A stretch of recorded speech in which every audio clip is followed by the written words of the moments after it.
Hola, ¿cómo están? ¿Cómo están todos por allí, todas? Voy a empezar pidiéndoles un poquito de disculpas por mi voz. Tengo la voz bastante cansada, creo que como la de muchas de ustedes, ¿no? Porque estamos todo el día hablando, más que de costumbre.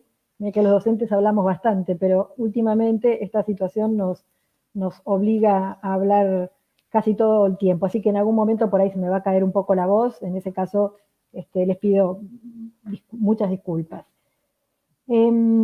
Está claro que nosotros estamos viviendo tiempos extraordinarios. Lo que está pasando es extraordinario. Voy a tratar de reflexionar un poquito sobre eso. No soy la clase de persona digamos, que le gusta mucho la idea esa de que toda crisis trae una oportunidad. No tengo dudas de que en las crisis hay oportunidad, pero en las crisis también hay crisis. Esto es sufrimiento, miedo, angustia, preocupación. Y nosotros estamos viviendo en este tiempo extraordinario una situación de la que no sabemos muy bien cómo vamos a salir. Y yo no querría que esta conversación sobre educación que vamos a tener en este rato, esta conversación sobre cómo nos manejamos en este tiempo de suspensión de clases presenciales, se, se nos convierta en una burbuja en la que se nos olvida de pronto lo que está pasando afuera, lo que está pasando acá nomás, donde nosotros mismos vivimos. En ese sentido, quería acercar una palabra de acompañamiento, no de acompañamiento pedagógico, sino de acompañamiento humano a todos nosotros que estamos viviendo algo extraordinario y estamos tratando de aprender a lidiar con ello, ¿no? ¿Por qué digo que estamos viviendo tiempos extraordinarios? Porque estamos experimentando a escala mundial una desescalada de los sistemas escolares. La escuela que funciona todos los días, a la que, como ustedes saben, queremos que los chicos, que las chicas vayan a diario, las escuelas están cerradas prácticamente en todo el mundo.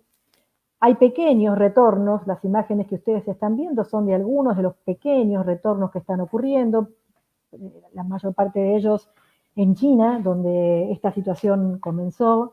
Las escuelas están volviendo de a poquitito a abrirse, pero por lo demás, en el resto del mundo las escuelas están cerradas y según la UNESCO hay 1.300 millones de chicos, de chicas, de adolescentes que deberían estar en la escuela y no lo están. Y esto es así porque el encuentro se volvió un riesgo, la escuela es un lugar de encuentro y entonces de una manera que para nosotros los educadores es difícil de aceptar, pero hay que comprenderlo así, no ir a la escuela hoy es parte de las políticas de cuidado. ¿Quién podría haber dicho, no? Que no ir a la escuela formara parte de las políticas de cuidado? Estamos también lidiando con esa suerte de contrasentido para lo que es nuestro pensamiento pedagógico más frecuente. Eh, lo primero que me suscita la situación en la que nos encontramos es una reflexión acerca de que no todo lo que pasa en esta situación es nuevo, no es todo nuevo.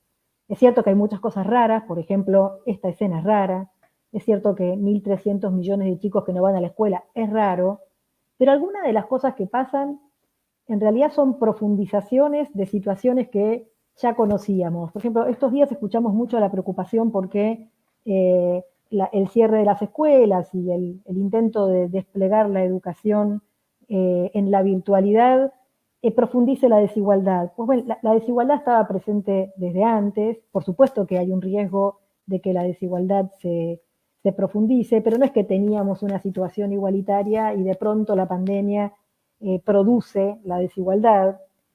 Pienso, por ejemplo, en la preocupación que tenemos muchos de nosotros por la desconexión, por aquellos que no se pueden conectar o que se conectan muy esporádicamente y no es muy ajena o muy lejana a nuestra preocupación por la inasistencia. Podríamos asimilar la desconexión a la inasistencia, que como bien sabemos no siempre es voluntad de los chicos y las chicas, es muchas veces consecuencia de las difíciles situaciones en las que viven.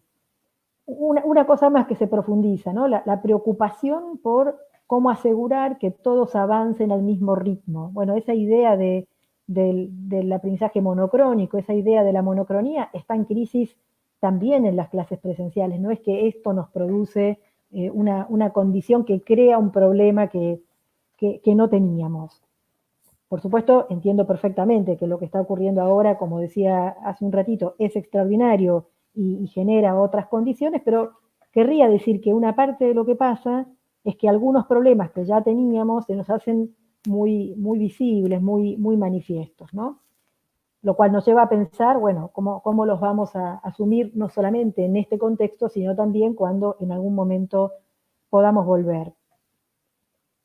Una reflexión que también quería compartir con ustedes mientras recibo los mensajes, los saludos y les agradezco enormemente el afecto y el acompañamiento en este momento, es que me parece que en lo que llevamos de este periodo sin clases, no necesariamente nosotros los docentes, pero sí la sociedad ha aprendido tres cosas. La primera cosa es que en la escuela no solamente se enseñaba, y no es poco, porque digo, la escuela tiene como función principal claramente enseñar, pero en la escuela no solamente se enseñaba. A ver, en el video que se pasó al comienzo se veía cómo las escuelas están funcionando como lugares desde los cuales prestar asistencia a las familias que se encuentran en situación de mayor vulnerabilidad. Eso también ocurría antes, pero me parece que se pone en valor, y hemos aprendido de una manera bastante dramática, por cierto, que la escuela, ese lugar de encuentro del que yo hablaba hace un ratito, es un lugar donde pasan otras cosas, donde se aprende a estar con otros, donde se aprende a vivir con otros que vienen de realidades, de familias, de culturas, de creencias diferentes de la nuestra. Es algo raro que los chicos hoy estén, muchos de ellos, todo el día en casa, todo el día con su grupo de crianza. Hay algo que falta allí, que es el encuentro con otros, que es la salida de casa, que es la exterioridad que produce la escuela. ¿Se acuerdan cuando estudiamos en el profesorado que la escuela es una de las instituciones no primaria sino secundaria porque produce justamente un éxodo de la casa hacia el mundo? Bueno, esa parte de hay un mundo allí que la escuela de alguna manera posibilitaba, se encuentra muy dificultada en este contexto. La segunda cosa que me parece que la sociedad está aprendiendo, y yo me alegro profundamente de este aprendizaje, es que enseñar es una tarea especializada. A veces la gente piensa que enseñar es una tarea sencilla, que cualquiera puede hacerlo.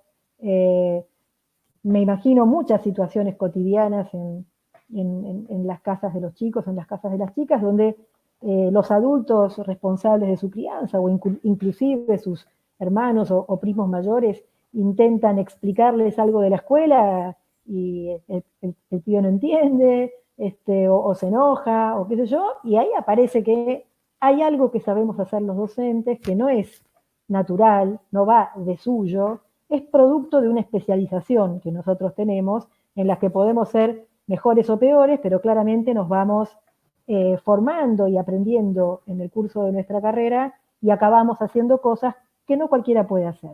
No cualquiera logra que alguien entienda algo complejo, no cualquiera logra que alguien se conecte con un tema enteramente nuevo. Y la tercera cosa que me parece que aprendimos es que disponer de tecnologías no es disponer de didáctica. ¿Qué quiero decir con esto? Sabemos que hay muchos chicos que no tienen dispositivos y que hay muchos chicos que no tienen conectividad. Y hay muchos maestros y muchos profesores que no tienen dispositivos o no tienen conectividad. Pero donde la conectividad está asegurada y los dispositivos también, eso no quiere decir que automáticamente sabemos cómo resolver el problema de enseñar en estas condiciones. Este argumento no es para decir no tiene que haber dispositivos o no tiene que haber conectividad, sino para decir, bueno, acá estamos en una situación bastante novedosa y hay que producir respuestas didácticas porque lo que sigue siendo nuestro problema es qué cosas podemos hacer para que los chicos, para que las chicas puedan aprender. ¿Y qué tenemos? ¿qué tenemos? Vieron que se escucha, tenemos clases virtuales, la escuela se mudó a la casa. Bueno, yo creo que no tenemos clases virtuales y que la escuela no se mudó a la casa, y esto no es en demérito de lo que estamos haciendo, es al contrario, para tratar de situar lo que estamos haciendo. Muchos de ustedes deben haber participado, por ejemplo, en los postítulos virtuales del Infod, ¿sí? Yo fui profe en alguno de ellos y fui alumna de otro de ellos. Ustedes, si tuvieron esa experiencia, saben que la enseñanza en la virtualidad requiere muchísima preparación previa de los materiales, requiere figuras especializadas, como por ejemplo los tutores, requiere crear un entorno que controla la variabilidad de cosas que les pedimos a los alumnos, a los cursantes. Por ejemplo, no podría en un postítulo virtual, aunque lo haga un adulto, aunque sea un docente, no podría estar pidiéndole que se conecte por 5 plataformas diferentes o que manejen 25 apps o que en la misma semana hagan 32 cosas. Se regula la variabilidad del entorno para poder asegurar que el sujeto pueda aprender a moverse en ese entorno. Pongo estos ejemplos para decir, si alguna vez llegaremos a combinar de maneras más sistemáticas, más planificadas, la escuela presencial con instancias en la virtualidad, será el resultado de un proceso de planificación que por el momento no hemos podido hacer.